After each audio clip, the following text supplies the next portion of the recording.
je suis ravie de vous accueillir dans ce webinaire qui est dédié à la reconversion professionnelle. Alors, en tant qu'employeur, comment accompagner les salariés en situation de reconversion professionnelle et notamment lorsqu'il s'agit d'une reconversion qui est contrainte et non choisie?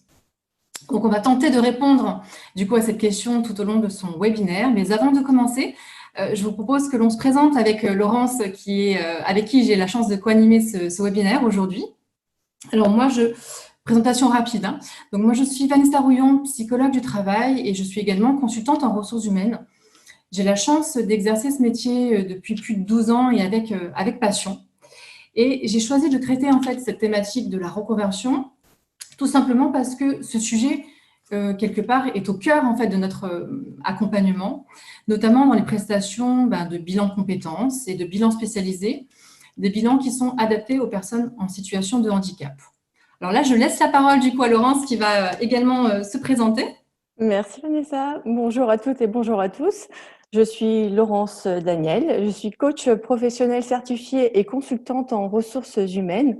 J'occupe cette fonction après une reconversion donc professionnelle. Le sujet me tient particulièrement à cœur et j'ai hâte de pouvoir échanger avec vous et de vous apporter également des réponses. Merci encore à Vanessa de m'avoir donné l'occasion de pouvoir venir sur ces sujets-là avec toi. Ok Laurence, alors du coup, on va commencer ce webinaire. Alors comment il va se dérouler? On va avoir donc 4 temps par rapport à ce webinaire. Dans un premier temps, on va aborder donc la reconversion. De quoi parle-t-on exactement? Parce que c'est une notion qui parfois peut être un petit peu idéalisée, surévaluée. Donc on va vraiment redécrire la reconversion professionnelle. On va aussi marquer un petit temps d'arrêt sur la reconversion choisie et la reconversion contrainte parce qu'il y a quand même une différence qui est assez marquée entre les deux, notamment concernant le processus de changement. Je vais également partager avec vous un sondage RH que nous avons réalisé en fait le 20 octobre de cette année sur la thématique de la reconversion. On va essayer d'en dégager des tendances un petit peu actuelles et surtout, par rapport à ces tendances, quelque part, quels sont les enjeux au sein de votre entreprise. Je vais également faire un zoom en fait sur l'enjeu de maintien en emploi qui est un enjeu important pour l'entreprise. Et on va voir de quelle façon le bilan de reconversion est un outil préventif du maintien en emploi. Et enfin, donc Laurence, Daniel va réagir tout au long du webinaire puisque Laurence est notre témoin. Et donc, Laurence a justement vécu une situation de reconversion, donc elle pourra être à même de pouvoir en parler. Alors, déjà, est-ce que vous savez en moyenne combien de fois on est amené à changer de métier au cours de sa vie professionnelle? Alors, la génération actuelle, surtout, est amenée à changer 5 fois de métier. Je ne sais pas si vous imaginez ce que ça peut impliquer en termes de transition et dans un parcours professionnel. C'est quand même assez important. Je ne sais pas ce que tu en penses, Laurence, par rapport à ce chiffre. Alors, ce chiffre ne m'étonne pas du tout. J'ai eu l'occasion d'enseigner auprès d'étudiants en Master 2 et effectivement, on voit cette tendance. Ils ont envie d'apprendre, envie de se former et envie de répondre de plus en plus à leurs aspirations qui peuvent être différentes au cours de leur vie. Donc, changer de métier pour eux n'est pas un frein, n'est pas un obstacle.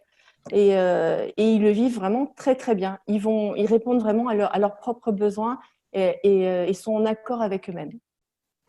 Alors, c'est vrai que la reconversion professionnelle, ce n'est plus on l'a traité parce que ce n'est pas un sujet qui est marginal en réalité.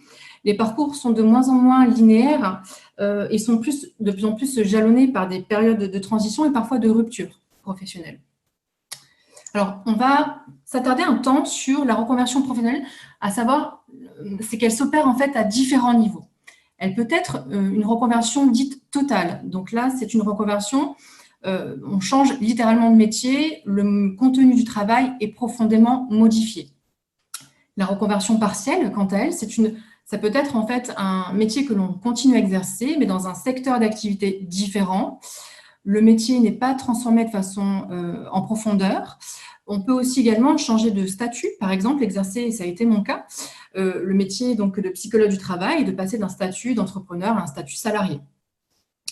Donc toi, Laurence, te concernant, tu as quelle transition, en fait, à quel niveau, en fait, ta transition s'est opérée?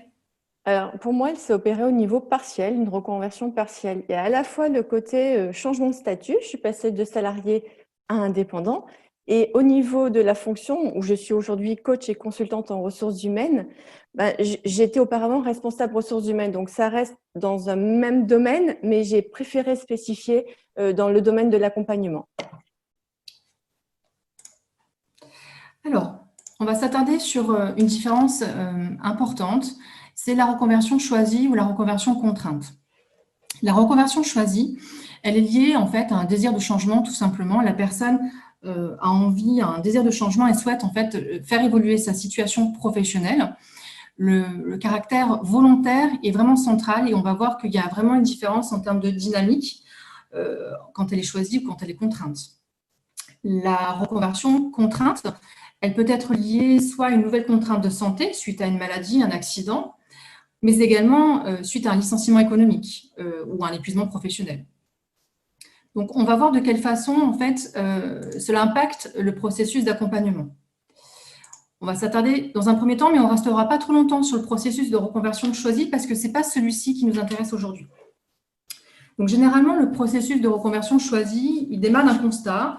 J'ai envie de changer de situation professionnelle parce que je ne suis plus en phase avec les valeurs de mon entreprise, par exemple. En tout cas, il y a un décalage qui est marqué entre ses aspirations et son emploi. Donc, généralement, la personne n'a pas forcément de projet du coup en tête, elle a juste un besoin de changement et donc elle peut entamer par exemple un bilan de compétences. Au cours de l'accompagnement de ce processus de changement, il peut y avoir une phase de désengagement, c'est-à-dire que la personne n'est plus en phase avec, en tout cas, le projet collectif de son entreprise et elle est forcément du coup un petit peu démotivée. Dans ce processus de changement, il peut y avoir une phase de réflexion et de latence qui peut être jalonnée par des périodes un petit peu d'incertitude et d'incertitude au niveau un petit peu identitaire. Je ne sais pas si vous connaissez cette sociologue Catherine Negroni, justement, qui a travaillé sur la question de la reconversion et qui parle en fait de bifurcation biographique, de conversion de soi. Donc, on voit à quel point les enjeux identitaires, ils sont très présents dans ce processus de reconversion. Ensuite, l'objectif, c'est d'arriver à une formulation du projet professionnel menant, si possible, à une prise de décision éclairée. Au terme du processus, la personne va pouvoir se réengager dans une nouvelle situation professionnelle. Donc, te concernant, du coup, Laurence, par rapport à ton choix de reconversion, on voit à quel point, en fait, quelque part, ça peut nécessiter un certain temps, en fait, ce processus de reconversion. Est-ce que toi, justement, tu as mis un certain temps pour opérer, en fait, pour réaliser ta reconversion? Alors oui, ça prend du temps. C'est effectivement une reconversion choisie. Pour me concernant, j'avais envie d'une dynamique différente. J'avais des aspirations qui avaient évolué par rapport au poste que j'occupais. Et comme je le disais tout à l'heure en introduction, j'avais vraiment à cœur de vouloir accompagner les personnes et d'être dans ce domaine-là. Pardon. Le cheminement, il a été un peu long, mais comme tout cheminement d'ailleurs, parce que il y a l'envie, mais l'envie ne déclenche pas forcément l'intention de changer. C'est une convergence de plusieurs éléments qui moi, m'a amené aujourd'hui à être ce que je suis aujourd'hui. Donc, il faut prendre le temps. Et le premier pas est le plus important pour aller vers le processus de reconversion et aller au bout de son objectif et de son projet professionnel. Alors maintenant, on va passer sur le processus de reconversion contrainte. La dynamique est totalement différente. Effectivement, le point de départ n'est pas le même. On est face à un parcours qui a subi une rupture professionnelle, on l'a vu, et par conséquent, on peut considérer que c'est un événement qui a été quelque part un bouleversement qui a été imprévu. Donc forcément, le point de départ, ça peut être une phase de deuil de l'ancienne situation professionnelle, qui peut être plus ou moins longue en fonction de chaque personne. Et il peut y avoir des phases de renoncement plus ou moins longues et douloureuses. Donc, le soutien émotionnel est bien évidemment nécessaire. Il y a aussi également une reconstruction identitaire par la recherche de repères internes. J'aime beaucoup parler de continuité d'être justement entre l'avant et l'après. Généralement, quand on est dans un environnement un petit peu incertain, il est important de retrouver du sens dans son parcours et de recréer du lien entre sa situation d'avant, d'aujourd'hui et celle de plus tard. Donc pour cela, on se recentre en fait tout simplement sur ses compétences, ses motivations intrinsèques, sa personnalité, ses intérêts. Donc, il y a vraiment nécessité de retrouver des repères internes. Ensuite, il y a un élément qui est très, très important, c'est ce qu'on appelle le pouvoir d'agir. Il est important que la personne retrouve un sentiment de maîtrise de son parcours, un sentiment de confiance, qu'elle puisse être amenée à prendre des décisions selon, bien évidemment, sa marge de manœuvre. Également, dans ce processus, il y a le développement des capacités à se projeter, à pouvoir élaborer des hypothèses, des scénarios et explorer le champ des possibles. Et à la fin également, donc, survient une phase de réengagement dans une nouvelle situation professionnelle. Donc, on voit bien en fait à quel point il y a vraiment deux éléments clés en fait dans ce processus. Le premier, ce sont les ressources en fait internes de la personne. Bien évidemment, les personnes qui ont eu au cours de leur parcours, qui ont déjà connu en fait des mobilités professionnelles, qui ont été amenées en tout cas à avoir à nécessiter en fait à avoir une capacité de rebond. Bien évidemment, cette expérience des mobilités va être un atout. Il y a aussi également des personnes qui ont plus de capacité à faire face au changement, à s'adapter, des personnes qui sont plus ouvertes voilà, à ce changement, et également, bien évidemment, la connaissance de soi qui est un atout et qui fait partie des ressources internes. Deuxième point clé, et là, du coup, je vais plutôt m'adresser aux employeurs, c'est la capacité à anticiper. Alors, bien évidemment, quand il s'agit d'une situation de handicap, c'est bien évidemment plus compliqué. Pour autant, du côté de l'entreprise, la possibilité d'offrir, par exemple, un accompagnement permet vraiment à la personne de pouvoir anticiper sa reconversion en temps. Et généralement, c'est plutôt un dispositif voilà, qui est proposé qui permet à la personne de pouvoir préparer sa reconversion. Alors maintenant, je vais vous partager un sondage que nous avons réalisé le 20 octobre de cette année auprès de 100 participants sur la thématique de la reconversion professionnelle. On a été super contents puisque effectivement on a eu 100 répondants en l'espace d'un jour, donc c'est pour dire qu'effectivement le sujet de la reconversion intéresse beaucoup de monde. Et on ne s'est pas adressé à une population en particulier, hein, c'était vraiment toute catégorie professionnelle confondue. Alors ce que je vous propose, c'est tout simplement de regarder avec moi donc ensemble les résultats. Vous pourrez faire des commentaires et tout à la fin, je ne l'ai pas dit effectivement, vous avez une rubrique questions-réponses et vous pourrez effectivement émettre des commentaires et poser des questions et on prendra un temps tout à la fin du webinaire, à peu près 10-15 minutes pour pouvoir y répondre. Alors, premier résultat, c'est donc l'âge. Alors, on n'a pas été surpris. L'âge des répondants, 36% des répondants ont une moyenne d'âge qui se situe entre 40 et 50 ans. Effectivement, ça correspond plutôt à une période de bilan de mi-parcours. Pour autant, par rapport aux personnes qui réalisent des bilans, on a pu constater ces 10 dernières années qu'il y avait de plus en plus de trentenaires, au final, qui s'interrogeaient sur la question de la reconversion et pas forcément des quadragénaires. Hein. Donc, la population est de plus en plus jeune sur ces thématiques-là. 62% sont en poste et 31% ont le statut cadre. Les secteurs d'activité qui ont été représentés. Donc, il y a la santé humaine et l'action sociale, le commerce, les ressources humaines et l'informatique. Alors, je ne sais pas ce que vous en pensez. Du coup, il serait intéressant de savoir pourquoi ces secteurs-là ont été les plus représentatifs.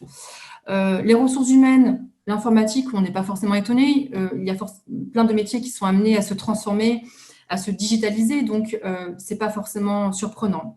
Le commerce, ça nous interpelle, c'est peut-être aussi en lien avec la crise sanitaire que nous vivons aujourd'hui. Hein. Autre résultat, donc avez-vous déjà changé de métier au cours de votre parcours professionnel?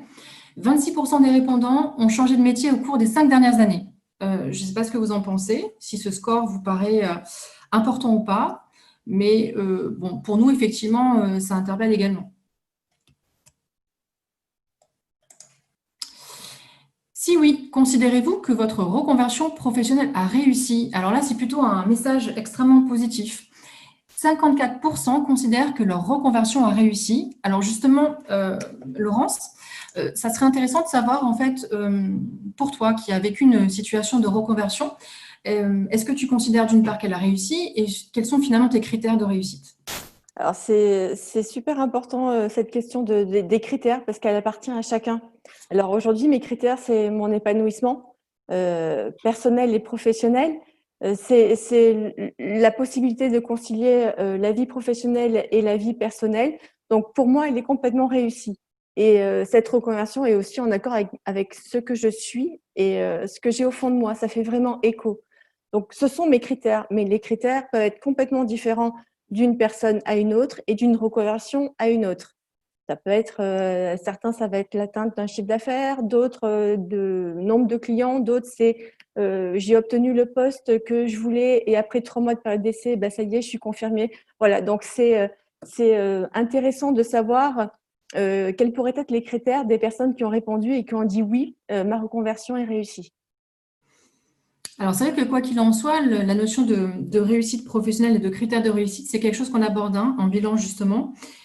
C'est parce que tout simplement, d'une part, ils sont évolutifs par nature, et ce sont des critères qui sont totalement subjectifs, parfois socialement partagés, bien évidemment, mais très souvent, bien évidemment, subjectifs. Donc, c'est important de travailler là-dessus. On va continuer du coup avec les résultats. Envisagez-vous de changer de métier? Alors, pour 27%, ils l'envisagent fortement. C'est quand même du coup assez important. Et 74% pensent que la crise sanitaire a pu avoir un impact sur la décision de changer de métier. Donc effectivement, on a souhaité savoir si le contexte actuel pouvait influencer les résultats. Donc c'est le cas. Pensez-vous qu'une reconversion professionnelle est difficile à mettre en œuvre? Alors, je trouve que les résultats sont assez réalistes, puisque 55% pensent que ce projet est difficile à mettre en œuvre et 22% considèrent que c'est très difficile. Je ne sais pas ce que tu en penses, Laurence, mais effectivement, une reconversion par nature, c'est un parcours du combattant.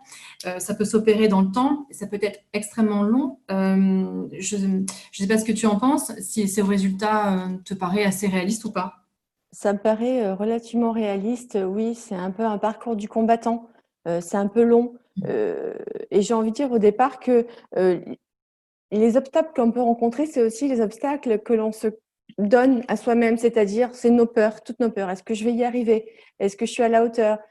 Comment je vais faire? Par où je commence? En fait, c'est beaucoup de questions, beaucoup de peurs qui font qu'on préfère rester dans sa zone de confort, ce que j'appelle, et on ne va pas aller au-delà parce qu'on n'a pas les outils, on n'a pas cette capacité à l'instant T de pouvoir voir autre chose et de pouvoir regarder l'envers du miroir et de se dire ah bah tiens, je vais aller par là, bah tiens, je vais pouvoir faire ci pour mieux gérer cette crainte que j'ai au départ. Donc oui, ça peut être long par rapport à ces attentes personnelles, ces craintes personnelles. Ça peut être aussi un peu dur par rapport à l'environnement, qu'il soit personnel, familial ou le contexte économique. Est-ce que je vais pouvoir réussir à rentrer de l'argent, à nourrir ma famille, à se nourrir soi-même? Donc, c'est vrai qu'il y a beaucoup d'obstacles, mais qui ne sont pas insurmontables. Il y a des petits ajustements que l'on peut faire et qui peuvent convenir et faire que notre projet aboutisse. Alors, pour poursuivre avec les résultats, cette question était intéressante. Selon vous, quelles sont les raisons qui motivent une personne à enclencher une démarche de reconversion professionnelle? Alors, effectivement, on a beaucoup de personnes qui viennent nous voir et qui nous disent, voilà, je n'ai plus de sens dans mon travail, j'ai une certaine lassitude. Donc, les résultats sont assez cohérents avec ce que nous voyons du coup au quotidien. Par contre, on a un résultat qui interpelle et qui nous intéresse plus particulièrement aujourd'hui. Ce sont les 34% des personnes qui considèrent qu'on peut enclencher une démarche de reconversion dès lors, en tout cas en lien avec une problématique de santé. Donc, je ne sais pas si vous imaginez ce résultat sur 100 participants que nous avons choisi, bien évidemment, enfin en tout cas, nous n'avons pas réalisé de ciblage en particulier. Sur les 100 participants, 34% pensent que l'on enclenche une démarche de reconversion parce qu'il y a une problématique de santé. Bon, donc, moi, je trouve que ce résultat, il interpelle. Alors, selon vous, donc, quelles sont les difficultés liées à la reconversion professionnelle? 63% considèrent que la difficulté de ce projet peut résider dans la mise en œuvre du projet de formation. On y reviendra. L'ingénierie de formation, c'est effectivement une compétence spécifique dans l'accompagnement que peut avoir le conseiller en orientation ou en bilan de compétences. Bien évidemment, aujourd'hui, avec la réforme de la formation professionnelle, Cela devient de plus en plus complexe de construire un dossier de financement de formation, notamment avec des problématiques de cofinancement. Donc, on voit bien que du coup, le financement de la formation on peut avoir besoin d'être aidé à ce niveau-là. Et 63% n'ont jamais réalisé parmi les répondants de bilan de compétences. Donc, certainement que les personnes qui ont réalisé des bilans, voilà, ont pu apprécier en tout cas d'avoir un appui à ce niveau-là. Alors maintenant, ce que je vous propose, c'est de revenir sur les enjeux de l'entreprise. Étant donné que les parcours sont de plus en plus fragmentés, quels sont les impacts du coup pour l'entreprise? Alors, il peut y avoir des impacts à plusieurs niveaux. Déjà, ça peut concerner tout simplement votre processus de recrutement. Comment identifier les potentiels finalement, en sachant que vous pouvez être amené dans vos process de recrutement à avoir des profils qui sont atypiques, par exemple. Comment vous traitez finalement les compétences qui peuvent être transférables, parce que vous avez parfois des parcours qui peuvent être décousus.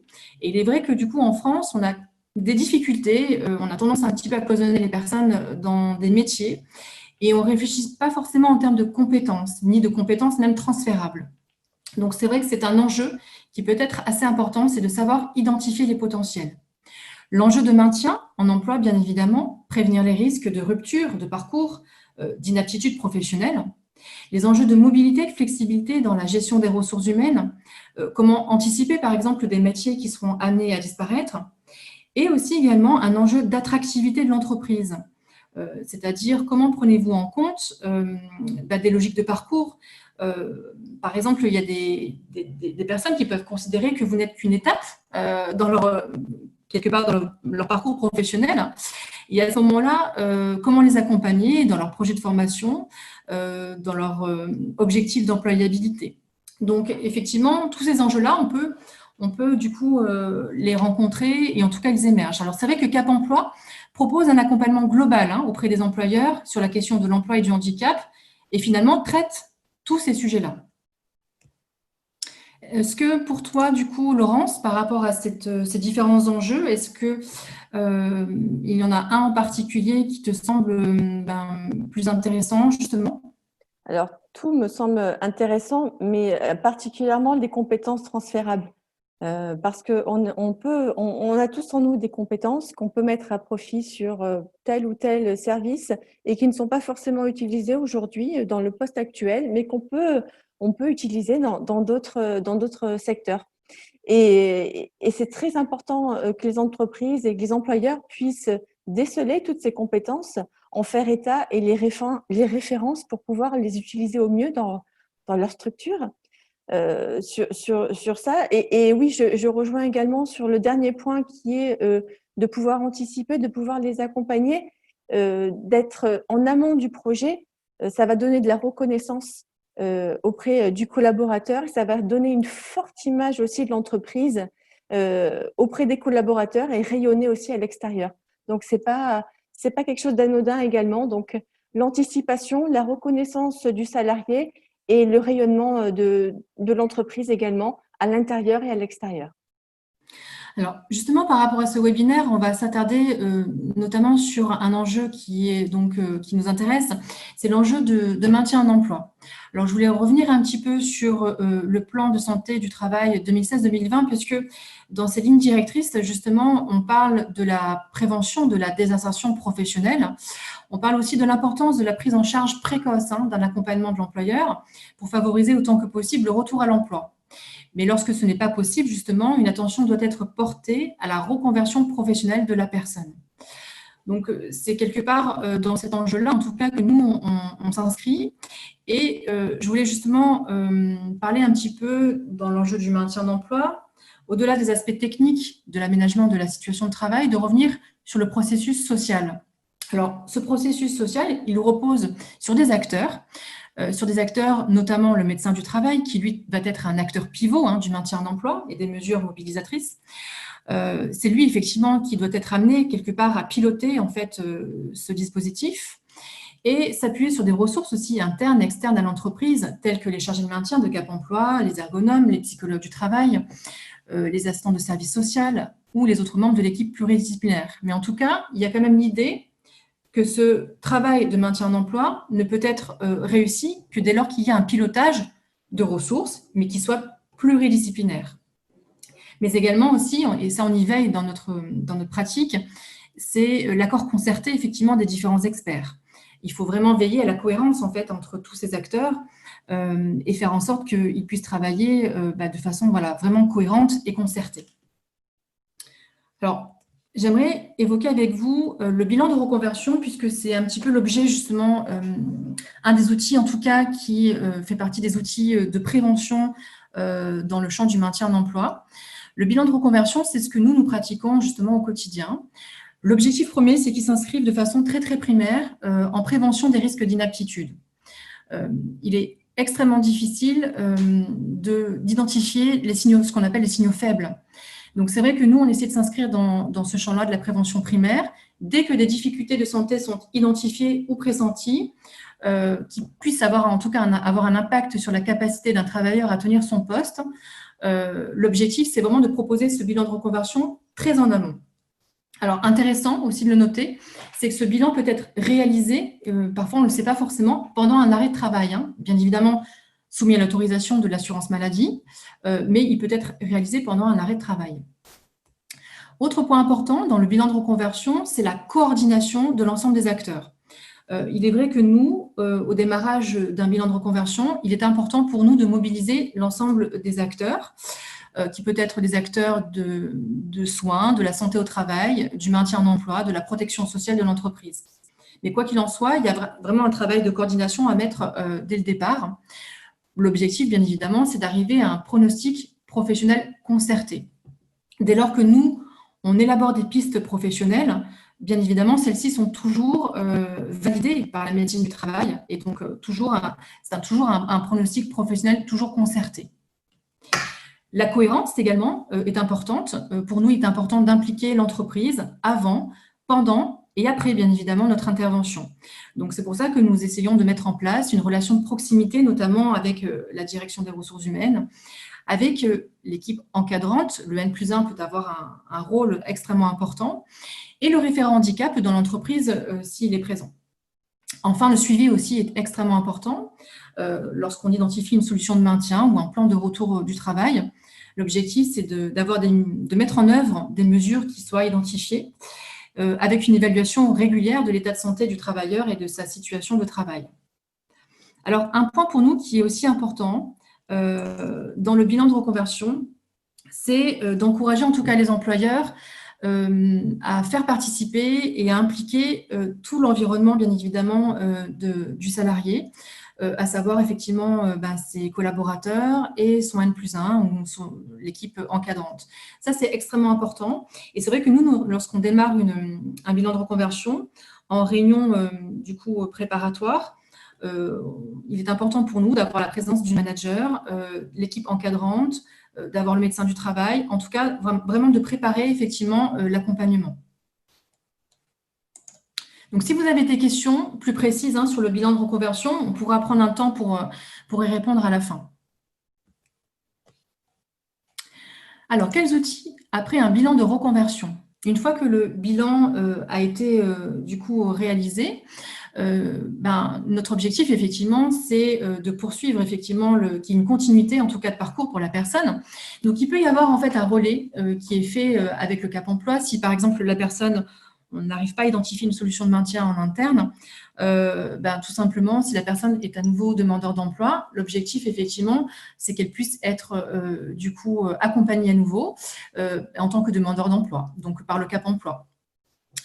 Il peut aussi également y avoir un appui sur l'obtention du financement de formation. Je rappelle que la plus-value du réseau de Cap emploi, c'est son expertise sur l'ingénierie de parcours de formation. On l'a vu tout à l'heure, ça peut être extrêmement difficile pour une personne que de monter un dossier de financement de formation, d'autant plus actuellement avec la réforme. Donc, voilà, Cap emploi va vraiment pouvoir aider sur ce point-là. Alors, je voulais revenir aussi sur un nouveau service d'appui de la GFIP qui, à mon sens, est extrêmement du coup pertinent et important et utile aussi pour nous dans notre pratique. C'est le service de ressources handicap formation qui permet justement, qui s'adresse en fait aux organismes de formation pour co-construire des solutions d'aménagement des parcours de formation. Il est vrai que l'offre de formation sur notre territoire peut présenter certaines limites. Et il est important pour nous, voilà, de pouvoir essayer d'entrevoir tous les organismes de formation qui puissent proposer en fait des formations adaptées. Le lien aussi avec les référents handicap, extrêmement important pour pouvoir assurer le suivi avec les bénéficiaires, mais également toujours continuer ce travail de coordination avec les différents acteurs. Alors, je reviendrai, donc je peux revenir par la suite sur le contrat de rééducation et la PMS-MP. Donc, ce sont d'autres outils qui permettent justement la transition et la reconversion. Mais je voulais revenir sur le point important. Un point important, c'est l'encadrement de proximité. Alors, c'est vrai que pour nous, c'est un levier en fait extrêmement important. Et c'est une des clés de réussite pour le maintien d'emploi. Effectivement, donc HandiJob le propose, c'est de pouvoir accompagner les managers dès lors que, par exemple, ils sont amenés à préparer un plan de retour au travail du salarié. Le fait qu'ils soient sensibilisés fera vraiment une différence vraiment très, très importante. Te concernant, du coup, Laurence, par rapport à ta reconversion, du coup, toi, tu avais quitté effectivement ton entreprise et comment s'est opérée en fait ta reconversion? Est-ce que tu as bénéficié d'accompagnement? Alors oui, j'ai pas eu un bilan de reconversion, j'ai pas eu cette préparation en amont. En revanche, après avoir pris la décision de faire autre chose, j'ai été accompagnée par un coach qui m'a permis d'appréhender les choses de manière différente et de formaliser vraiment ce que je voulais faire et de la manière dont je voulais le faire. Donc ça a été un appui fort intéressant. Et auparavant, j'avais fait un bilan de compétences aussi. Donc, il y avait mis en lumière quelques clés. Donc, c'est pour ça aussi qu'on disait tout à l'heure que le processus pouvait être long. C'est que le bilan de compétences, je l'avais réalisé quelques années auparavant. Le coaching, un petit peu après. Donc, voilà, le cheminement s'est fait. Ça a mûri, ça fait sens, ça a résonné en moi jusqu'à aujourd'hui, après être partie de là où j'étais. Donc, voilà, les appuis que j'ai pu bénéficier. Il y a des outils aussi dont on n'a pas parlé ici, qui peuvent être utilisés. L'outil Talent qui, moi, m'a permis de voir dans quelle sphère, entre guillemets, je me trouve et vers quel métier je pouvais aller et être en accord avec moi. Donc effectivement, en tout cas pour nous, après un bilan, il est important de pouvoir assurer une continuité du parcours. Autre point important justement en termes de recommandations par rapport au bilan de reconversion, pour nous, il est extrêmement important que la personne puisse du coup développer sa capacité à la mobilité par l'approche expérientielle. Alors, je m'explique, c'est le fait que finalement, nous, dans le bureau, en fait, quand on accompagne des personnes, au final, nous émettons des hypothèses. Nous construisons, alors, certes, des hypothèses qui sont réfléchies et construites, mais pour autant, cela reste des hypothèses. Et la personne a besoin de concret. Elle a besoin effectivement d'expérimenter une nouvelle situation professionnelle, d'observer un métier. Et c'est pour ça que l'immersion professionnelle, en fait, est extrêmement importante et nous sollicitons beaucoup les entreprises sur ce sujet-là. C'est que, au sortir d'un bilan de reconversion, il est extrêmement important que la personne puisse bénéficier d'une immersion ou réaliser des enquêtes professionnelles. C'est vraiment important qu'elles soient en prise avec cette réalité-là et surtout qu'elles puissent être finalement en situation d'action et pas uniquement du coup en élaboration ou en réflexion. Il faut vraiment qu'elles puissent expérimenter.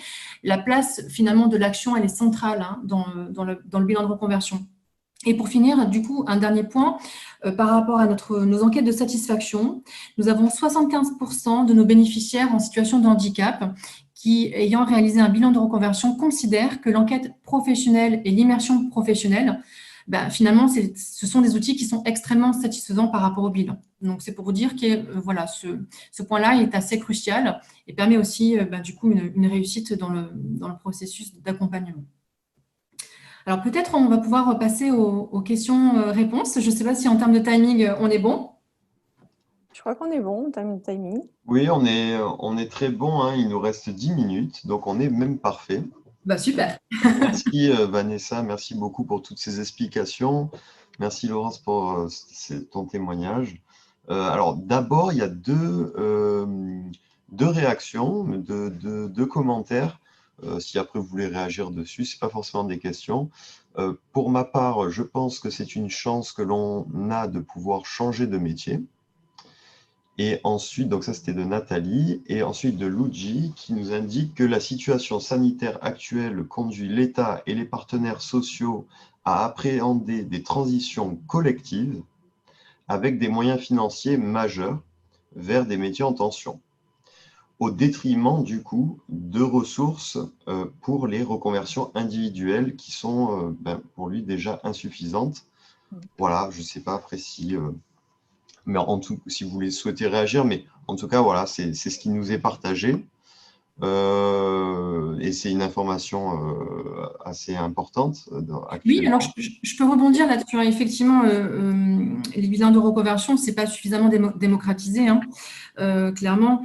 Alors c'est vrai qu'il y a beaucoup de formations qui peuvent être proposées, hein, mais pour autant, le bilan de reconversion lui-même n'est pas suffisamment, à mon sens, utilisé. Alors, il est plus facilement utilisé pour des entreprises qui ont un accord handicap, hein, et qui vont le mobiliser. Mais voilà, c'est peut-être encore trop peu aujourd'hui. Moi, je rebondis sur la première Oui. remarque, qui est une chance de pouvoir changer de métier. Oui, moi aussi, je suis d'accord avec cette réflexion. On s'enrichit à chaque fois et on propose toujours aux autres le meilleur de nous-mêmes en permanence.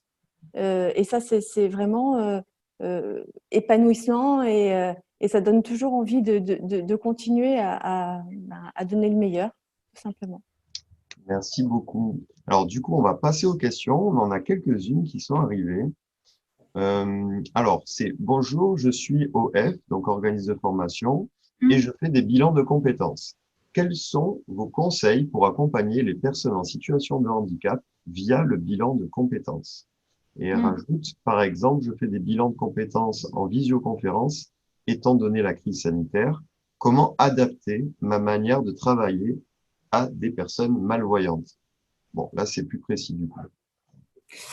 Alors, la première des réponses, c'est de se dire que un bilan de compétences et un bilan de reconversion, c'est complètement différent. On l'a vu par rapport au processus de changement et d'accompagnement. On ne travaille pas de la même manière.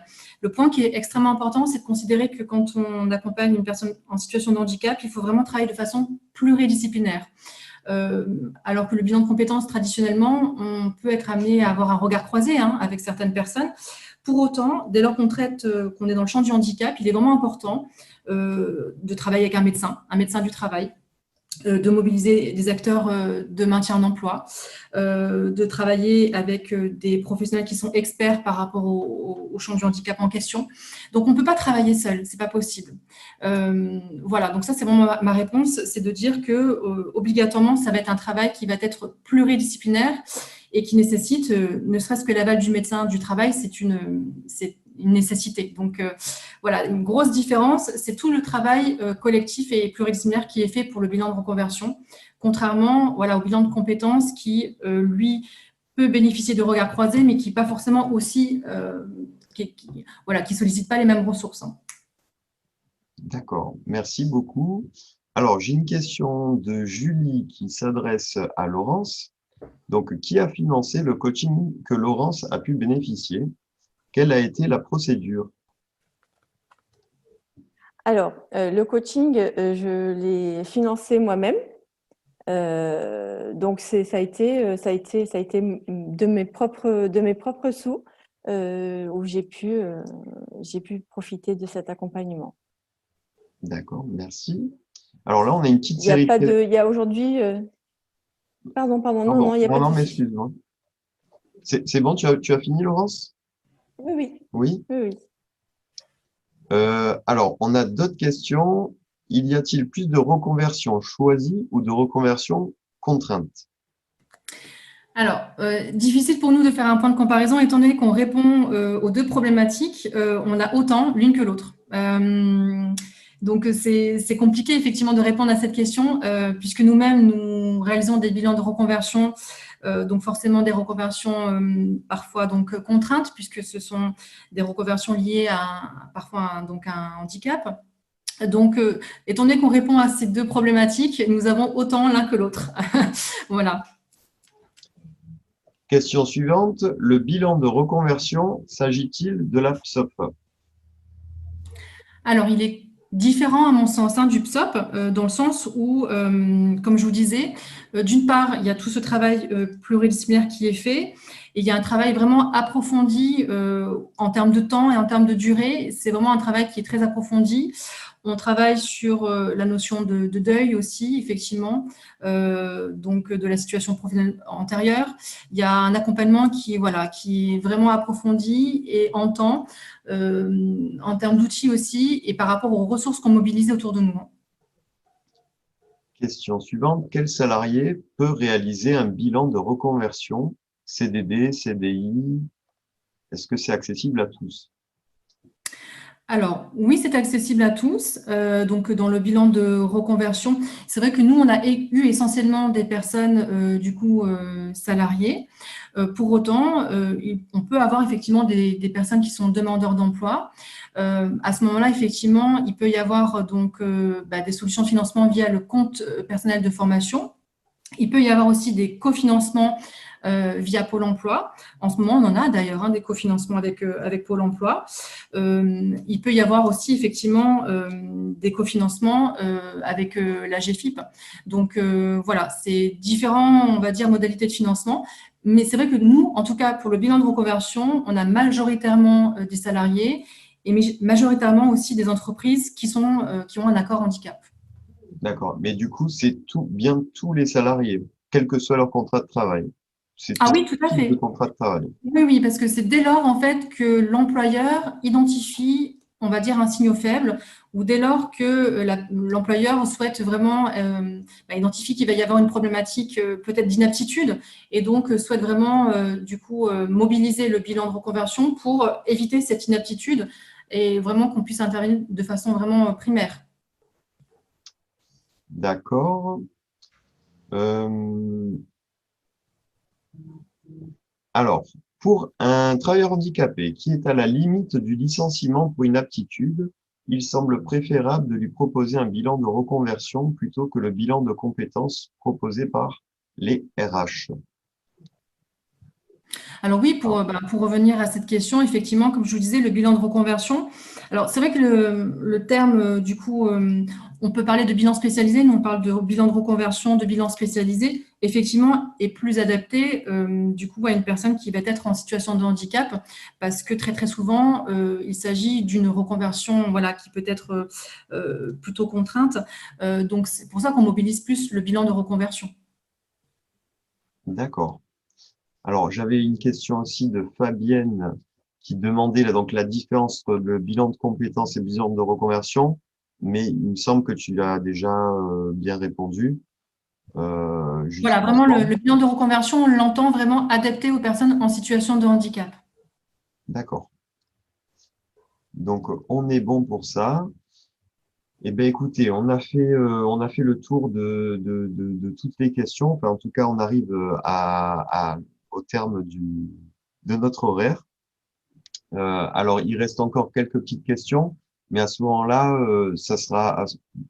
je pourrais donner les coordonnées de Vanessa et de Laurence pour que puis vous puissiez y répondre de votre côté.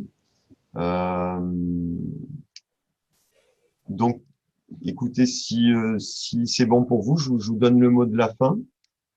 Oui, alors, on est ravis d'avoir tenu le timing, parce que c'était pas avec Laurence, une certitude.